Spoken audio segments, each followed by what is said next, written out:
¿Qué tal, Luis Alberto Iglesias? Muy buenos días, ¿cómo estás? Pues muy buenos días, encantado de estar otra semana más en la defensa de la trinchera. La defensa de la trinchera, donde pues utilizamos noticias más o menos de la actualidad para hablar de algo muy importante, que son las finanzas, tu dinero, ahorro, inversión, porque es fundamental defender nuestros bolsillos. ¿Y qué nos traes esta semana, Luis Alberto? Bueno, pues la actualidad va a ser la del canal de Value School, donde hace, unas semanas, quizá no es una fresca actualidad, pero hace quizá menos de un mes publicamos un vídeo titulado sobre carteras para perezosos, o los que se llaman en inglés los lazy portfolios, porque recordando a nuestro amigo Martín Huete, un experto de la industria de servicios financieros, la industria quiere hacernos creer que esto es muy difícil, como dice él, que invertir es más difícil de lo que realmente es. Martín sostiene que invertir es más fácil de lo que el mundo cuenta. Así que hoy vamos a dedicar la sección a explicar algunas carteras de estas para perezosos, es decir, para vagos, para gente que no se quiere complicar y hacerlo sorprendentemente mejor que el 90% de los profesionales, para demostrar que esto es realmente fácil con poco que se ponga uno. Esto la verdad es que suena de maravilla, este título de carteras para perezosos, carteras para vagos, porque además es cierto, y esto lo hemos tratado en algunas ocasiones en nuestro programa de Tu Dinero Nunca Duerme, que a veces la mejor forma de invertir es prácticamente sin hacer nada o haciendo lo mínimo indispensable. Este es el enfoque Juan Palomo. Yo me lo guiso, yo me lo como. Bueno, pues vamos a empezar desmintiendo o poniendo en cuestión algunos mitos de la industria de servicios financieros, mitos muy difundidos porque la industria evidentemente quiere que uno piense que depende de ellos para hacerlo razonablemente bien. Las pruebas los refutan completamente.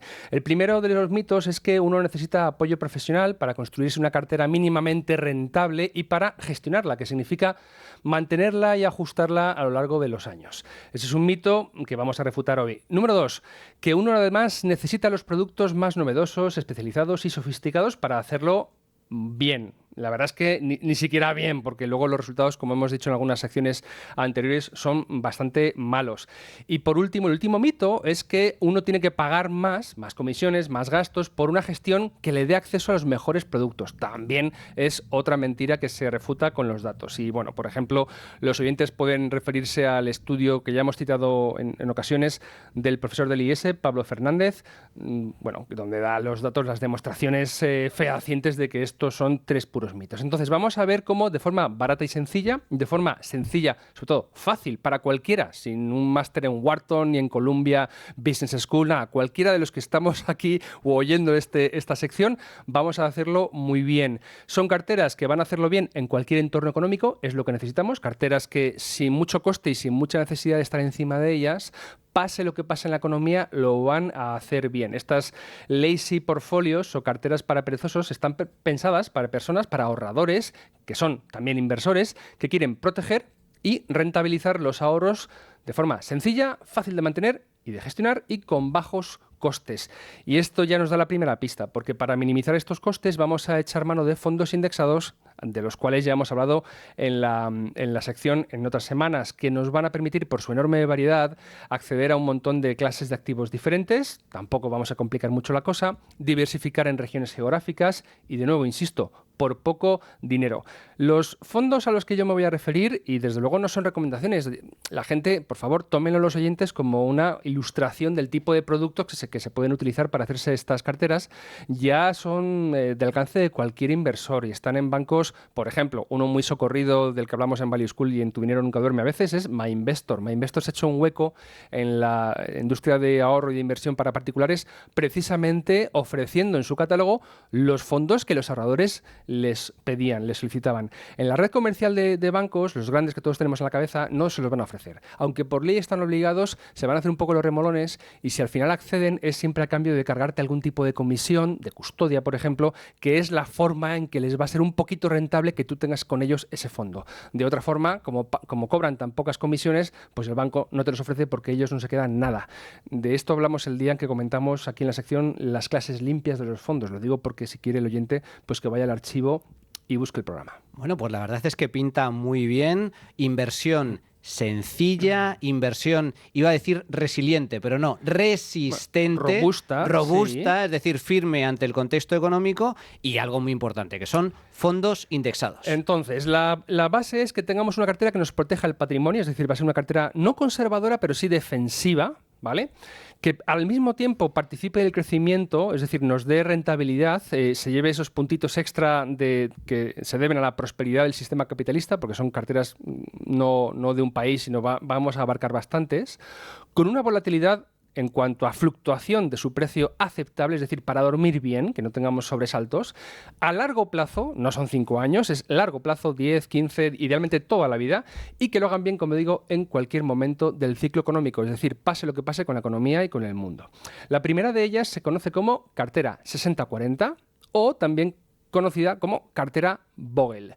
Bogle por John Bogle, que fue el fundador del grupo Vanguard, una gestora, pues quizá junto con BlackRock, la más grande, es un gigante de la gestión de activos en el mundo entero, pero fue el pionero, John Bogle, de los fondos indexados, de esta popularización de la inversión, pues para perezosos, para gente que no sabía del tema. Bogle es conocido por abogar, ya falleció el hombre, por la simplicidad y la eficiencia en la inversión. Nada complicado, nada caro, ¿vale? De ahí que la cartera que él proponía como mínimo para cualquier ahorrador que quisiese poner sus ahorros, su dinero a trabajar, pues que el mínimo es que conste de 2 activos. Va a tener un 60% del patrimonio, del dinero del ahorrador, en acciones, que son la parte de la cartera que van a impulsar el crecimiento y la revalorización con el paso del tiempo, y el 40% en bonos, cuya razón de ser en la cartera es reducir, amortiguar esas fluctuaciones, esa volatilidad y suavizar ese viaje del inversor. Es decir, por un lado, las acciones me dan más rentabilidad o un potencial de mayor rentabilidad,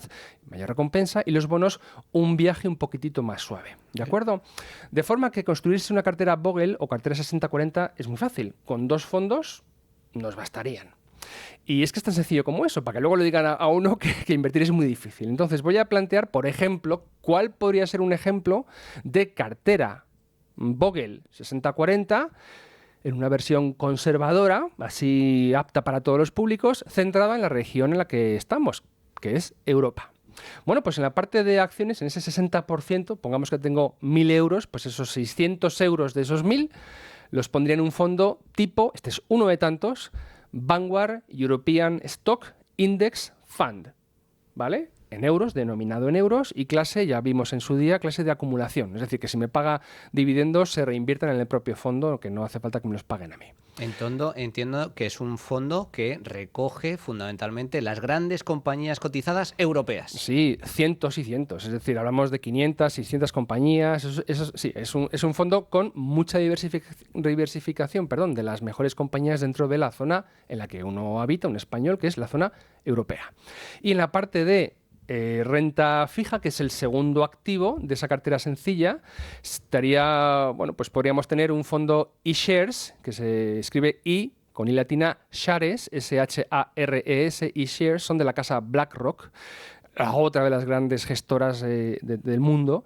El iShares Euro Aggregate, agregado, Bond Index Fund. A ese fondo meteríamos, pues, de los 1.000 euros, pongamos, de mi cartera, pues 400, el 40%.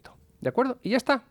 Tan sencillo como eso. ¿Qué te parece? Sencillo, fácil, 60-40, 60% renta variable, 40% renta fija. Y te echas y no hay nada que hacer, y no hay más que hacer, y que pase el tiempo y bueno, ir aportando, eso sería lo ideal. Sí, claro. Vamos a empezar ya aquí el fine tuning, ¿no? Vamos a tunear la cartera. Pongamos que uno está de 60-40 con estos 2 fondos, le parece un poquito como yo quiero un poquito más de salsa, vamos a decir, ¿no? Bueno, pues una opción de tunearse esa cartera puede ser mantener el mismo porcentaje de acciones, ese 60% no varía, y en el 40% de renta fija, oye, pues dividirlo quizá entre un 20% al fondo que yo he mencionado y ponerle un 20% de fondo de renta fija, pero de mercados emergentes, que baila un poco más. Y un fondo de esa categoría sería el Vanguard Emerging Markets Bond Fund Investor EUR, que es en euros, ¿vale? Hedged, que está cubierta, cuando uno invierte en bonos es aconsejable a veces cubrir la divisa, que ya lo hemos explicado en alguna sección anterior. Accumulation. Es un montón de palabras en inglés que los oyentes ya conocerán porque les hemos mencionado más de una ocasión, pero ese puede ser uno de los fondos. Digamos que metemos un 20%, dividimos la parte de renta fija, 20 y 20, y un 20 va a mercados emergentes. Si quiero yo, por ejemplo, una cartera más agresiva, pues bueno, en vez de indexarme en el 60% de acciones de la cartera a solamente a Europa, oye, nada me impide coger ese 60%, meterlo en un fondo mundial, como el Amundi Index MSCI World. Con lo cual, la parte de acciones mía ya no coge solamente Europa, sino que también abarca, como es el mundo entero, pues Asia, emergentes, Estados Unidos, etcétera. Pero sigue siendo el 60% de acciones. Claro, esto dividiría la parte de renta variable, la podemos dividir a su vez en dos partes, una centrada, la mitad en Europa, la otra mitad en bolsa mundial, y en la parte de renta fija, con ese 40% de la cartera, la mitad en compañías más solventes, más estables, y la otra de mercados emergentes, que le dan un poquito más de picante. Bueno, pero mantenemos el 60-40, que es de lo que se trata. Claro, y en ese 40% de renta fija, que es el otro activo, el primero es la renta variable, el segundo activo es la renta fija, pues se puede meter un fondo pues de un poquito de high yield, ¿no? Es decir, de bonos de renta fija, productos de renta fija, o activos, perdón, de renta fija que renten un poquito más. Y ese bono de high yield podría ser el Amundi Funds Optimal Yield, ¿vale? Es decir, que es no salirnos del 60-40, pero dentro de esas porciones pues podemos meter algún fondo que nos dé un poquito más de picantillo. Esta es la típica cartera que Bogle siempre dijo que con esto le bastaba, era suficiente para la mayoría de los ahorradores, para toda la vida. Un joven incluso que tenga, pues yo qué sé, 18 años o 20 años, podría tener en la parte de acciones, pues irse al 80% si quiere ser agresivo, ¿no? Con unos fondos, pues un mundial o un europeo y un mundial, y luego quizá un 20% de renta fija. Esa sería la versión más extrema de esta cartera en dos únicos activos. El consejo que nos daba también Bogle al final es, conforme uno se acerca a la edad del retiro, es decir, pasa de la etapa de acumulación, que quiere crecer, que su capital se multiplique, a la etapa de desinversión, donde quiere ya proteger lo ganado y empezar a tirar de ello para vivir, para sacar rentas complementarias a la jubilación, pues en ese caso ya habría que entrar, subir la renta fija, es decir, acercarse a ese 60-40 puro, o incluso, pues bueno, salir de renta variable y tener un porcentaje mucho mayor de renta fija. En fin, la teoría está explicada con lo que hemos comentado. La segunda cartera de la que quiero hablar hoy es una variante de la anterior que se titula, la llamaban también la cartera de los tres fondos. Digo llamaban porque es una derivación de la anterior, inventada o popularizada por alumnos, inversores del propio John Bogle. La comunidad de los Bogle, de los fans de Bogle, es tan grande en Estados Unidos que se conoce como la comunidad Boglehead, que tiene también un capítulo español, una sección española. La página web es Bogleheads, Bogleheads, como cabezas en inglés, bogleheads.es. Yo invito a que la gente vaya para allá porque es una comunidad con mucha información, y hay un libro, una guía que se puede consultar en internet en la propia página de los Bogleheads en español, pero que se puede también descargar. Fantástica. Todo lo que uno necesita para invertir bien está en esa guía, la guía Bogleheads España, es como se titula ese libro. Bueno, esa guía, como digo, que publicaron en español los seguidores de Bogle. Bien, pues uno de sus seguidores, Taylor Larimore, en Estados Unidos, junto con otros dos coautores, publicaron un libro, la guía Boglehead de inversión, así se titula este manual que hemos publicado en Value School en español en el año 2020, es decir, es un libro que ya está en español, quien quiera profundizar lo puede comprar, y dicen que con tres fondos uno está mega ultra diversificado. Por ejemplo, un fondo de acciones del país o la zona económica, en nuestro caso Europa, otro fondo de bonos del gobierno de la zona económica, es decir, bonos europeos de gobiernos europeos, ¿no? Y un fondo global de acciones internacionales. Con esos tres fondos ya tienes lo suficiente para hacerlo, vamos, inmejorablemente. Por ejemplo, en la parte de acciones europeas valdría el Vanguard European Stock Index Fund. En la parte de bonos valdría el iShares Euro Aggregate Bond Index Fund, y en la parte internacional de renta variable global, el Amundi Index MSCI World. Es decir, con tres fondos ya está. Y ya, bueno, pues cada uno, como hemos visto antes, puede hacer sus pequeños ajustes, meter un poquito, a ver, por ejemplo, un 40-30-30, por ejemplo, es decir, eso es para un conservador, o un 30-40-30 para uno que sea un poquito más moderado, diciendo un 30 en bonos del gobierno, 40 en acciones europeas y 30 en acciones internacionales. Y el agresivo, pongamos que sería un 20 en bonos del gobierno, 50 en acciones europeas y 30 en acciones internacionales. Es decir, que aquí cada uno ya juega con su propia tolerancia a esa volatilidad. Entonces, la última cuestión que hay que entender es que habrá que reajustar la cartera según se salga de los porcentajes. Vamos a explicarlo con el porcentaje de la 60-40. Si las acciones suben mucho, hasta el punto de que resulta que un 75% de mi cartera la ponen las acciones y la renta fija se me queda en un 25%, tendré que traspasar un 15% del fondo de renta variable, traspasarlo, que en España no se paga impuestos por eso, al fondo de renta fija para volver a llevarlos al peso de 60-40. Hay que reequilibrar. Hay que reequilibrar, no digamos por Dios, rebalancear, para que las ponderaciones, los pesos, se ajusten al perfil que yo quiero mantener en la cartera. ¿De acuerdo? Con lo cual, esta es la parte de gestionar que, como ves, es muy fácil. Súper sencillo, súper claro. Además, importante, al ser fondos indexados, comisiones bajísimas. Y bueno, intentar aportar para que el patrimonio crezca. Todo eso está muy explicado en un vídeo del canal de Value School que se titula Lazy Portfolios, 4 estrategias para construir tu propia cartera de inversión. Pues esto es absolutamente fantástico. Una auténtica píldora de conocimiento, como siempre, Luis Alberto Iglesias. Qué placer el poder aprender contigo cada semana. Muchísimas gracias. De nada.